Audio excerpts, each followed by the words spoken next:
Langsung aja ya Teresya, yang pertama Cortex itu apa Teresya? Cortex, Mbak, kenapa sih aplikasinya banyak banget?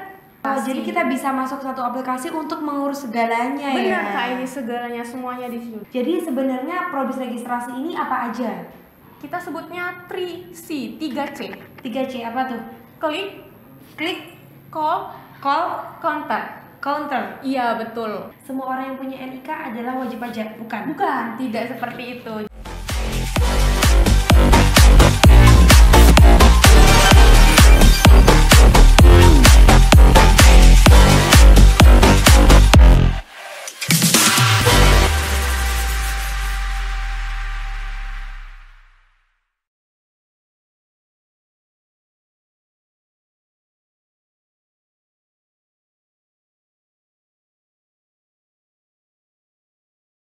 Halo kawan pajak, Assalamualaikum warahmatullahi wabarakatuh. Sebelumnya terima kasih kawan pajak sudah melihat episode sebelum-sebelumnya nih. Kembali lagi di episode kali ini di Mensa Talk. We talk, we learn, we know together. Halo kawan pajak, saya ini Nurul. Hari ini akan memoderatori acara kali ini, terutama di Probis registrasi. Nah, narasumber kita kali ini ada Ceng agent kita nih dari KPP Menteng 1 juga. Aduh, berlebihan siapa? Berlebihan ya, Kak. Aku bukan narasumber sih, lebih ke saling membantu aja nanti bagian penjelasan terkait Probis registrasi. Perkenalkan, aku Teresya Febrianti Simamora, pelaksana seksi pelayanan, rekan bareng Kak Aini. Jadi di sini saya ditugasi bersama-sama dengan Aini untuk menjelaskan terkait proses bisnis registrasi, karena kita di bagian pelayanan ya Kak ini ya. Kebetulan kita di bagian pelayanan. Jadi tapi di sini aku cosplay ya, cosplay as orang yang nggak ngerti nih Cortex itu apa, Probis itu apa. Nah, Teresya di bagian yang ngerti segalanya. Jangan. Ini berlebihan ya. Oke, baik.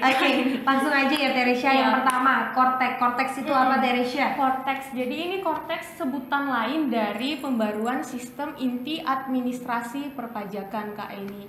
Jadi sebelumnya seperti yang kita ketahui, kita berhadapan dengan WP, banyak sekali WP yang memberikan saran, masukan terkait sistem kita saat ini. Yang sering saya dapat sih dari wajib pajak yang saya layani, Mbak, kenapa sih aplikasinya banyak banget? Mbak, kenapa kayaknya repot ya, lapornya di sini beda, bayarnya beda, aplikasinya banyak, tiap SPT masa beda lapor, PPh beda, PPN beda, jadi banyak wajib pajak yang merasa, loh ini kok sepertinya merepotkan. Dan ternyata kita sebagai DJP itu mendengar masukan-masukan dari masyarakat tersebut Kak ini gitu. Keren banget sih DJP menerima aspirasi. Tepuk tangan dong buat DJP menerima aspirasi. Betul, jadi makanya dibuatlah pembaruan sistem inti administrasi perpajakan yang biasanya disebut dengan Cortex, begitu Kak Aini. Oh, jadi segala sesuatu yang tadi dari DJP banyak nih kan, ada DJP online, ada e-rek, ada e-faktur dan lain sebagainya, itu dijadikan satu, dikemas menjadi satu wadah. Betul, satu aplikasi. Jadi kita bisa masuk satu aplikasi untuk mengurus segalanya. Benar Kak, ini segalanya semuanya di situ. Daftar, lapor, bayar, pengajuan permohonan, semuanya di situ. Oke, berarti di bagian sub dari Cortex ini ada berbagai proses bisnis ya Kak? Iya benar. Jadi ada berapa nih Kak proses bisnis yang ada di Cortex ini? Jadi untuk di Cortex ini proses bisnis yang dilakukan itu rencananya ada 21 proses bisnis Kak Aini, begitu. 21 proses bisnis dan Probis registrasi merupakan satu bagian dari 21 itu. Iya betul. Jadi sebelumnya sebenarnya di bincang Mensa episode sebelumnya sudah membahas terkait tax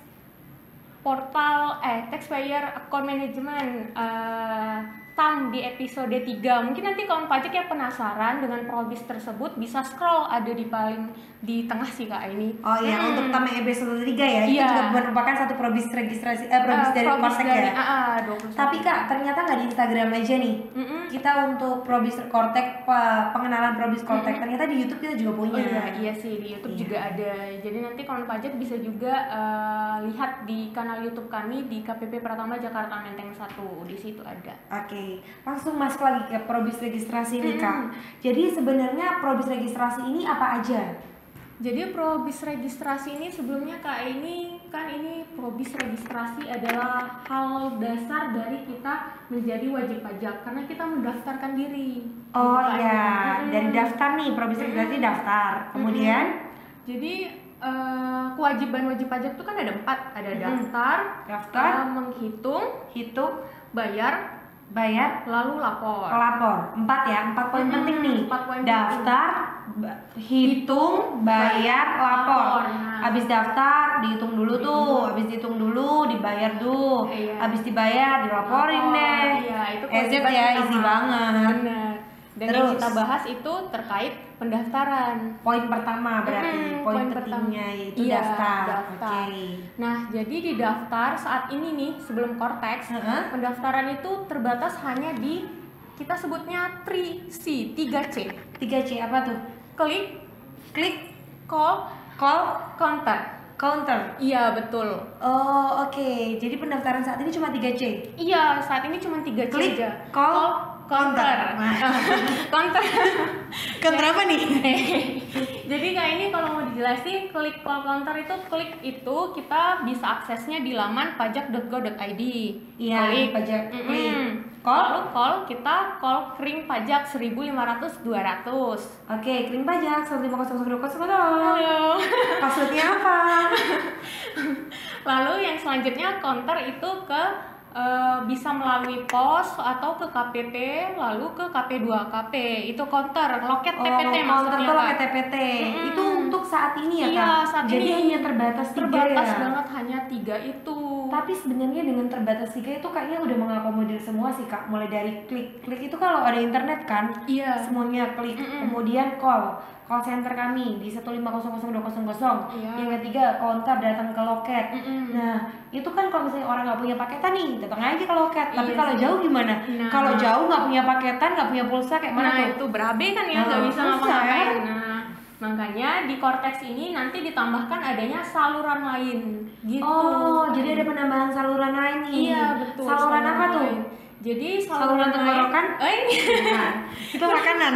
sering bercanda ya kamu pajak. Jadi di saluran lain ini ada penambahan yaitu bisa melalui PJAP, penyedia aplikasi jasa perpajakan, bisa daftar di situ. Lalu yang kedua bisa melalui OSS, Online Single Submission, itu pendaftaran untuk wajib pajak usahawan gitu. Lalu yang terakhir ada pendaftaran melalui Ditjen AHU, Administrasi Hukum Umum. Jadi di situ pendaftaran untuk wajib pajak badan usaha dan badan hukum KAI begitu. Oh, jadi ketika misalnya nih saya punya perusahaan kan, misalnya mau bikin PT atau CV atau firma atau apalah ya, itu saya mau bikin kan sekalian tuh kalau misalnya saya ngurus NIB, SKAHU kan lewat Kemenkumham tuh. Iya, betul. Bisa langsung daftar pajak ya? Iya, bisa langsung daftar NPWP dapat di situ. Keren banget. Jadi DJP ini bekerja sama dengan Kemenkumham, jadi sekali jalan. Iya, betul, sekali jalan. Oh, Jadi kita keren ya. Melibatkan data dari pihak ketiga gitu Kak ini. Oh, jadi saya udah nggak ribet lagi ya sekarang, nggak perlu dari Kemenkumham, saya harus ke KPP, harus ke sini, harus ke situ. Nggak perlu. Jadi bisa Wow, langsung terima kasih dilaksanakan. DJP, Anda memudahkan. Iya. Itu kan yang Kemenkumham ya? Iya. Terus kalau yang tadi, yang pertama tuh apa tuh? Pakai AJP? Penyedia jasa aplikasi perpajakan. Iya, itu? Jadi yang penyedia jasa aplikasi meminta izin untuk menyediakan jasa terkait perpajakan. Jadi nanti Kementerian Keuangan memberikan izin mereka untuk membuka layanan administrasi perpajakan gitu sih. Oh, itu berarti pihak ketiga ya? Iya. Dengan permission ya? Sama iya. semua sih itu. Terus yang kedua tadi? Online single submission itu Iya. sama juga sih seperti Kemenkumham tapi dikhususkan untuk WP usahawan gitu. Usahawan tuh kayak pengusaha ya? Iya, yang kayak UMKM, WP UMKM gitu sih Kak ini. Oh iya, oke. Gitu sih, itu untuk pendaftarannya. Tadi penambahan dengan saluran lain Kak ini. Oke, jadi pendaftaran tidak hanya 3C ya, Iya. Mas, ada penambahan-penambahan lain yang tujuannya itu benar-benar memudahkan masyarakat saat ini untuk menjadi wajib pajak. Betul Oke. Kak ini. Terus nih tambahan Kak ini, biasanya kan kita kalau ada wajib pajak datang mau daftar ke kita kan kita biasanya lihat dulu nih KTP-nya terdaftar di Kelurahan Kebonsiri atau enggak. Kalau Iya. enggak di Kebonsiri kan kita nggak bisa daftarin saat Oh ini. iya, I see. Jadi kalau nggak salah peraturannya tuh pendaftaran NPWP hanya bisa dilakukan sesuai dengan alamat KTP. Iya, Iya kan? betul. Iya. Saat ini. Saat ini ya? Kedepannya? Kedepannya semua wajib pajak dapat mengajukan pendaftaran NPWP di KPP manapun. Jadi meskipun kayak aku nih, aku kan KTP-nya di Kepulauan Riau, aku mau daftar NPWP di Menteng 1 bisa. Oh, jadi bener-bener memudahkan banget ya. banget, iya. Everywhere, every time nggak 24 jam nggak di KPP? Nggak dijaga. Nggak dijaga. Everywhere ya, bisa Iya, dimanapun dimana ya. aja. Jadi aku sebagai aku sebagai apa sih orang yang Calon wajib pajak apa? bukan. Kalau orang dari kota lain ke kota Perantau. lain, iya susah banget ya ngomong perantau. Iya, aku jadi misalnya nih aku as a perantau, rumahku misalnya ada di Jogja nih, Iya. terus aku sekarang ngerantau di Semarang. Nah, berarti aku bisa daftar NPWP di Semarang ya? Bisa banget, karena Oh, sudah iya, bisa di KPP manapun ya? Di KPP manapun pendaftarannya itu disebutnya ini sih Kak, ini borderless, jadi tidak ada batasan. Oh, nggak ada batasan ya, terobos aja, terobos gas aja. terus. Nggak buka Gitu. pakai borderless, berarti bisa dilakukan dimanapun.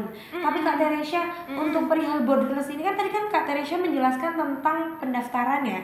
Kalau misalnya nih waktu saya daftar, saya ada kesalahan mau ubah data itu juga borderless. Iya, semuanya Kak, semua Berarti borderless. semua layanan perpajakan probisnya itu bisa borderless, bisa Iya. dilakukan dimanapun ke depannya. Borderless, tapi tetap ada ini yang memproses atas permohonan tersebut tetap di KPP terdaftar gitu Kak ini. Jadi permohonannya aja dimasukin boleh di mana aja.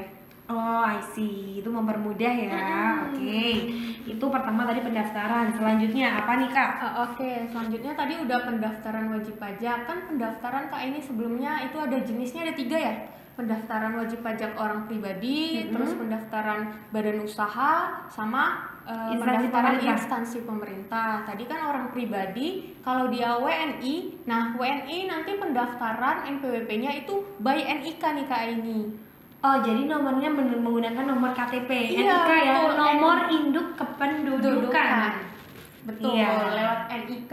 Jadi nanti kalau kita mau mendaftarkan NPWP, kita bawa KTP aja, nanti tinggal diaktifasi untuk memiliki NPWP agar NIK tersebut menjadi NPWP Kak ini gitu. Oke, jadi konsepnya bukan seperti ini ya. Semua orang yang punya NIK adalah wajib pajak, bukan? Bukan, tidak seperti itu. Jadi setiap orang yang punya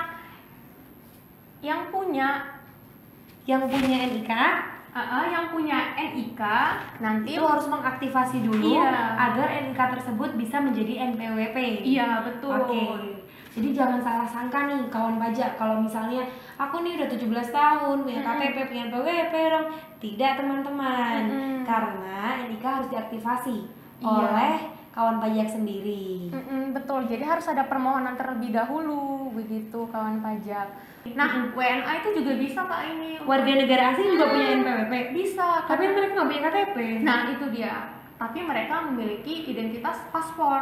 Paspor. Nah, Oke. jadi atas paspor itu nanti diaktifasi untuk memiliki NPWP. Jadi DJP itu bekerja sama dengan Ditjen Imigrasi Kemenkumham. Wow, DJP kerja sama terus sama Kemenkumham. Iya dong. Gitu sih Kak ini. Jadi WNA dapat diberikan NPWP melalui paspor yang dimiliki oleh WNA tersebut. Apakah nomor NPWP-nya akan sama dengan ID paspornya?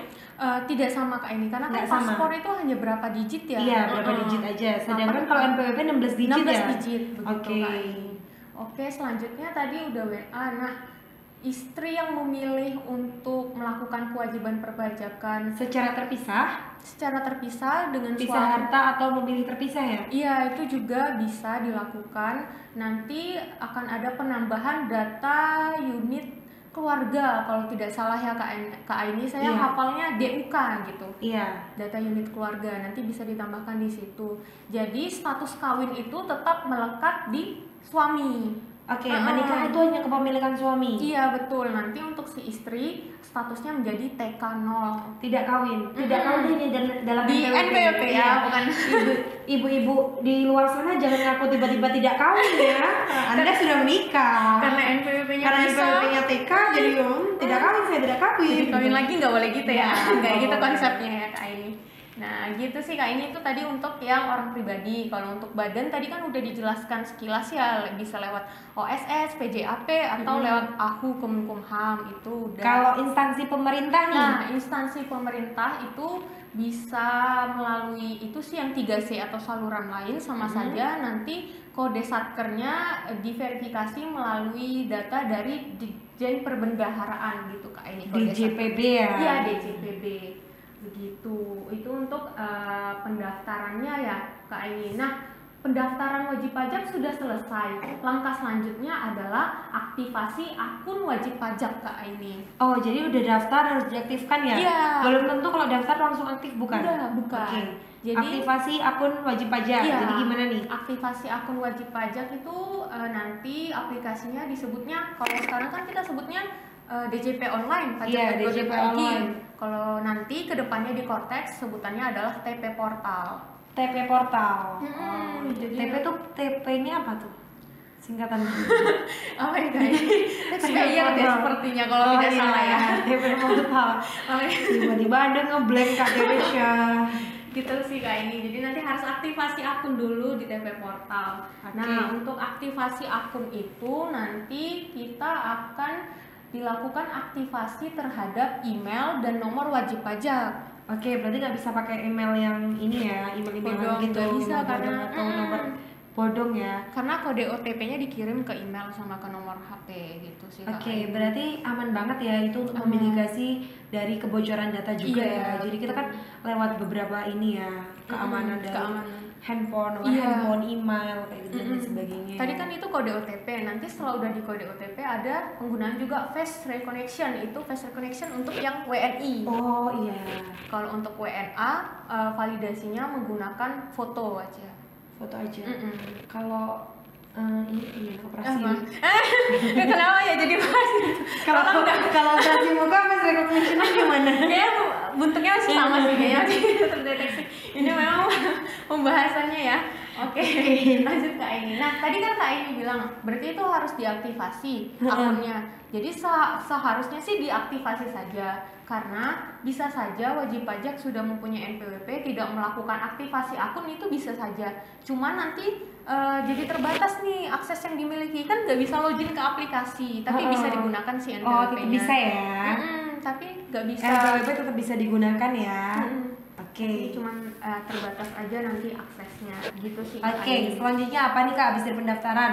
Habis dari pendaftaran kita lanjut ke tanda tangan elektronik. TTE, apa tuh tanda tangan elektronik? Jadi tanda tangan elektronik itu digunakan untuk menandatangani dokumen perpajakan. Jadi nanti sistemnya di Cortex itu semuanya kan satu aplikasi tuh Kak semua. Iya, berarti paperless ya sekarang? Iya, paperless banget. Jadi semua permohonan nanti dimasukin via online. Jadi diperlukan keabsahan nih, apa nih keabsahan yang diperlukan untuk menandatangani dokumen tersebut? Diperlukannya namanya tanda tangan elektronik. Oh, sekali lagi terima kasih DJP sudah membantu save bumi. Iya. Dengan paperless. Betul juga Kak ini. Gitu sih kawan pajak. Jadi untuk TTE ini ada dua, TTE yang otorisasi DJP, itu yang sekarang nih Kak ini sertifikat elektronik. Sertel ya, biasanya iya, kita kan sertel yang biasanya diajukan oleh direkturnya itu kan, pengurusnya langsung. Nah itu kan masih kita minta kan paspres ya Kak ini. Paspres, dia passwordnya ya. Iya. Biasanya orang nggak ngerti Kak paspres itu apa. Paspres itu sama aja dengan password buat kita masukin tanda tangan itu. Betul Kak ini. Jadi nanti tambahannya tadi adalah tanda tangan elektronik yang belum tersertifikasi, lalu selanjutnya ada TTE yang tersertifikasi. Tersertifikasinya ini karena kita sudah kerjasama dengan penyelenggara sertifikat elektronik Indonesia. Oke, jadi kita sudah bekerja sama dengan Digit. Tapi lah Kemenkumham, imigrasi, kemudian ini Dukcapil, banyak kali kerjasamanya. Iya, itulah. Memang hidup ini harus kerjasama. Iya, karena kan semua dimulai dari komunikasi yang baik. Betul itu, teman-teman aja. Nah, udah punya sertifikat tanda tangan elektronik. Nah, itu kan udah pembahasan bagi calon wajib pajak tuh Kak ini. Mulai dari pendaftaran, terus kita melakukan aktivasi akun, lalu terus kita punya tanda tangan elektronik. Jadi ini adalah kan ada nih pra-event, during event, pasca event, Iya, ya kan? gitu. Pra-eventnya nih, Iya. sebelum kita menjadi wajib pajak yang resmi atau yang sudah sah wajib pajaknya, berarti tadi kita daftar, aktivasi, kemudian Tanda tangan elektronik. tanda tangan elektronik. Oke, setelah udah- selanjutnya pas nih, berarti saya udah resmi nih. Iya jadi nih wajib udah pajak, resmi jadi wajib pajak terdaftar. Iya. Oke, selanjutnya kita dapat melakukan menggunakan aplikasi tersebut. Kita dapat mengajukan permohonan. Nah, ini masih dalam ruang lingkup pendaftaran. Kita maksudnya ruang lingkup registrasi, proses bisnis registrasi. Selanjutnya adalah kita dapat melakukan perubahan data dan perubahan status wajib pajak KAINI begitu. Perubahan data kalau untuk orang pribadi, misal nih Kak ini contohnya, Kak ini kan saat ini belum menikah, Iya. pasti akan menikah kan Kak? Iya. Nah, pasti akan menikah. Amin. Amin. Udah ada calonnya? Amin. Nah, nanti kan berarti statusnya berubah. Iya, jadi menikah. Jadi menikah. Tidak kawin jadi kawin. Oh iya, jadi Status. kawin, betul. Statusnya berubah menjadi kawin. Nah, atas status yang berubah itu dapat diajukan perubahan data Kak Aini. Oh, Begitu iya. contoh perubahan data bagi Contoh wajib perubahan pajak. status, terus perubahan alamat mungkin ya Kak. Iya, betul. Nomor telepon, email, pokoknya semuanya bisa diubah. Betul Kak Aini. Yang bisa diubah bisa diubah. Iya. Gitu ya. Itu kan orang pribadi. Bisa ngubahnya di mana tuh Kak? Nah, untuk perubahan datanya itu balik lagi bisa dilakukan di Trisi tadi atau bisa melalui Trisi sih Kak sama saluran lain tadi. Oh iya, masih ingat nggak terisi apa? Ini klik Call counter.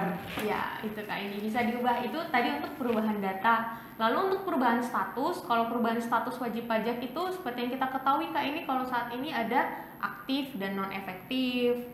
Oh, status tuh aktif dan NE ya? Iya, lalu ada juga perubahan status pemungutan PPN PMSE dalam negeri, perubahan status pemungutan bea materai, perubahan status dapat ditunjuk sebagai kuasa, perubahan status pemotong atau pemungut PPH atau PPN, lalu ada perubahan status lembaga keuangan pelapor atau non pelapor gitu sih Itu Kak. perubahan status ya, itu bisa dilakukan di menu profil akun wajib pajak. Iya, Diubah betul. secara langsung ya nanti di TP Portal rencananya ke depannya. Di menu profil akun wajib pajak. Iya, oke. Itu perubahan data ya Kak. Iya. Itu baik orang pribadi atau badan bisa dilakukan di situ ya Kak, perubahan Iya, data. betul perubahan data. Berarti perubahan data bisa dilakukan di TP Portal, nggak harus langsung offline ya Kak? Iya, nggak harus. Karena kan semuanya udah satu aplikasi tuh. Iya. Jadi bisa every time. Maaf. Bisa every time and everywhere. Iya, betul Kak ini.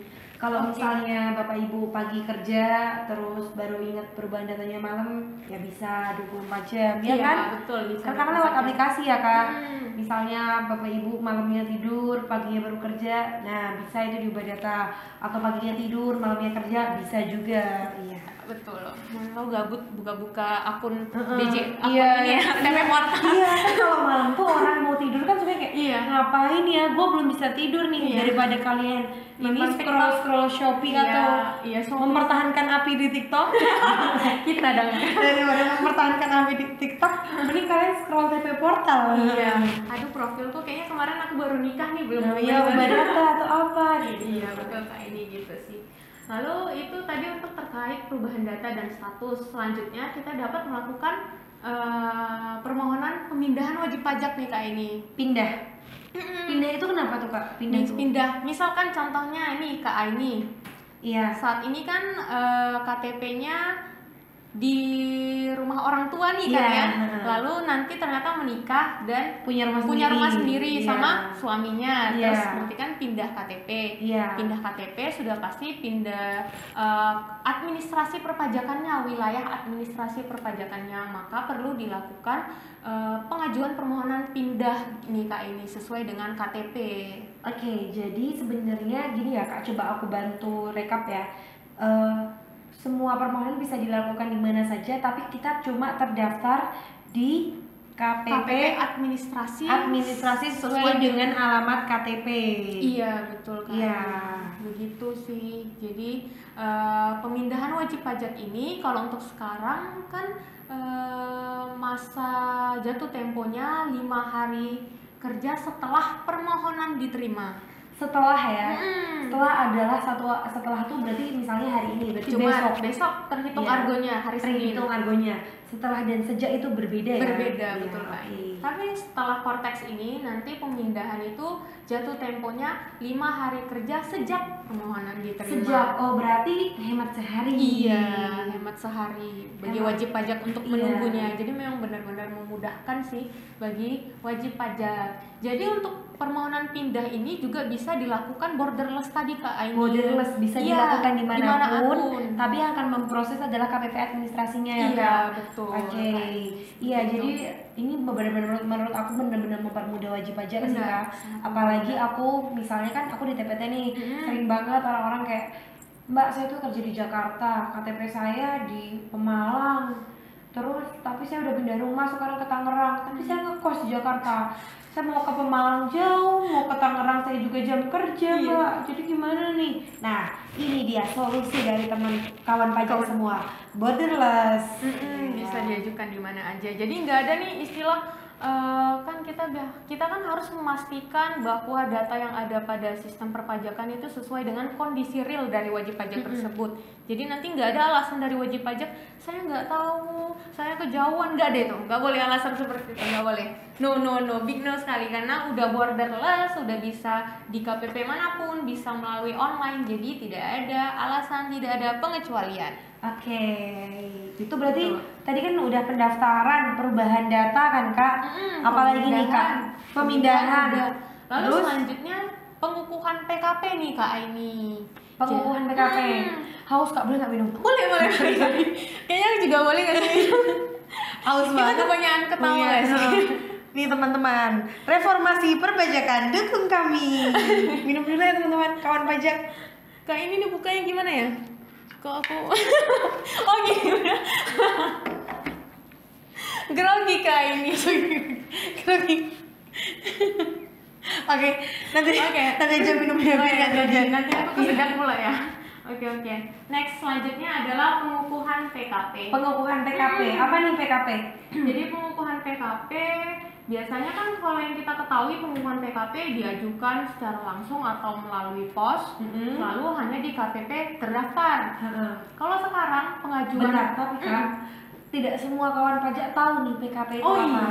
Jadi kita jelaskan nih, PKP adalah pengusaha kena pajak teman-teman. Betul. Jadi PKP ini adalah orang atau badan yang bisa mengeluarkan faktur pajak, Betul. yaitu menyetorkan PPN. Betul. Jadi wajib pajak ini bisa memungut PPN ya Kak, dan mengeluarkan faktur pajak. Gitu, ini PKP. Iya. Kemudian PKP itu apabila suatu badan atau orang dengan omsetnya under 4,8 M itu bisa memilih untuk dikukuhkan PKP atau tidak menjadi PKP, betul? sekali Kak ini. Apabila omsetnya di atas 4,8 M, dia wajib menjadi PKP. Iya, baik didaftarkan secara mandiri atau secara jabatan oleh akun representatif. Betul sekali Betul? Kak ini. Betul, 1000 untuk Kak ini. Terima kasih, nanti saya kasih kembalian 500. Begitu, Oke, itu PKP ya. Iya. Nah, berarti pendaftaran PKP atau pengukuhan PKP ini prosesnya gimana Kak di provinsi yang baru ini? Nah, mungkin kita kasih perbandingan dulu ya untuk yang saat ini. Kalau yang saat ini kan permohonan PKP diajukan tadi di KPP terdaftar melalui pos atau datang langsung. Lalu prosesnya 1 hari kerja untuk pengukuhan PKP-nya. Lalu untuk aktivasi akun PKP-nya tergantung dari wajib pajak apakah mengajukan aktivasi. Kalau mengajukan aktivasi nanti kita proses 10 hari kerja. Baru nanti bisa menggunakan aplikasi e-faktur, bisa menerbitkan faktur pajak, bisa mengkreditkan faktur pajak. Tapi untuk di Cortex saat ini nanti wajib pajak mengajukan permohonan pengukuhan PKP dan itu langsung ke pemberian aktivasi akunnya. Oh, langsung ya, Kak Kak. ini. Oh. Langsung Anak Gen Z banget tuh, Iya. dari tadinya A, B, C, D langsung A, C. langsung kayak gitu. Itu tadi untuk pengukuhan PKP. Selanjutnya untuk pencabutan pengukuhan PKP. Habis daftarin bisa dicabut juga Bisa ya? dicabut Kak. Oke. Jadi misalkan ternyata usahanya tidak perlu mengeluarkan faktur pajak lagi atau tidak perlu menyerahkan BKP JKP, tidak tidak pernah lapor SPT masa PPN. Nah, itu bisa memilih untuk dicabut PKP-nya. Biar nggak ada kewajiban pelaporan masa PPN. Iya betul Kak ini. Nah untuk proses pencabutan pengukuhan PKP tersebut sama aja borderless, bisa dimasukkan di KPP manapun atau bisa melalui TP portal tadi. Iya. Lalu nanti diprosesnya tetap di KPP terdaftar dengan jangka waktunya tetap sih masih dengan sama yang saat ini, yaitu 6 bulan dari permohonan diterima, sejak permohonan diterima. Sejak ya, oke. Nah tadi kan kayaknya aku lupa sih, agak kelupaan. Jadi terkait dengan permohonan, meskipun diajukan secara manual gitu ya, secara langsung ke loket, dan pengajuan yang melalui TP portal, nanti hasil dari permohonan tersebut dikirimnya melalui email dan di aplikasi TP portal wajib pajak tersebut. Jadi memang benar-benar paperless banget ya. Dan enak maksudnya. Kan biasanya kalau alamat korespondensi yaitu alamat buat dikirimnya surat, biasanya kan suka nggak ada orang tuh, jadinya ke pos, misalnya ke posnya surat tapi nggak ada lagi, datang lagi surat nggak ada lagi, balikin lagi kalau yang kirim kan. Nah kalau sekarang email kan nggak mungkin balik ke kiri, nggak ada alasan saya nggak nerima, saya nggak baca loh, nggak dibuka berarti. Berarti ini salah satu upaya untuk meningkatkan budaya literasi Indonesia. Itu sih tadi untuk udah kan ya, pengukuhan pencabutan udah. Terus yang terakhir nih. Alhamdulillah terakhir penghapusan NPWP. Dihapus bisa ya? Bisa Kak, dihapus. Jadi misalkan untuk orang pribadi WNI misalkan, ya semoga kita berumur panjang sehat selalu ya Kak ini. Misalkan sudah meninggal. Nah, sudah wafat. Nah, dari ahli warisnya atau keluarganya atau anaknya dapat mengajukan permohonan penghapusan NPWP. Penghapusan NPWP itu dapat dilakukan tadi juga borderless, dimanapun bisa diajukan. Di TP portal juga bisa. TP portal mungkin aja si wajib pajaknya nggak ngasih tahu kata sandinya ya. Udah meninggal Kak ini, nggak bisa ya kita minta passwordnya. Iya, passwordnya. Jadi bisa ahli keluarganya gitu kan ngajuin ke KPP dimanapun, nanti yang proses tetap KPP terdaftarnya, nanti prosesnya untuk orang pribadi itu 6 bulan sejak permohonan diterima. Lalu untuk badan usaha itu biasanya alasannya adanya likuidasi atau penggabungan, merger. Betul, itu bisa juga melakukan penghapusan NPWP dengan jangka waktunya itu 12 bulan sejak permohonan. 12 bulan, OP 6 bulan, badan 12. Iya. Nah, ini Kak ini apabila kan untuk penghapusan NPWP ini melalui proses pemeriksaan. Nah, apabila hasil pemeriksaan dilakukan ternyata diterima, tapi wajib pajak ada tunggakan, nanti akan dikeluarkan surat penolakan penghapusan NPWP. Karena ada tunggakan, tapi DJP kasih masa waktu 30 hari. 30 hari sejak surat penolakan diterbitkan, apabila wajib pajak melunasi tunggakan, maka akan dihapus. Oh, jadi maksudnya adalah seperti ini Bapak Ibu, kalau punya utang ya jangan kabur. Punten nih. Begitu Kak ini. Jadi ada dikasih masa waktu 30 hari untuk wajib pajak melunasi tunggakannya.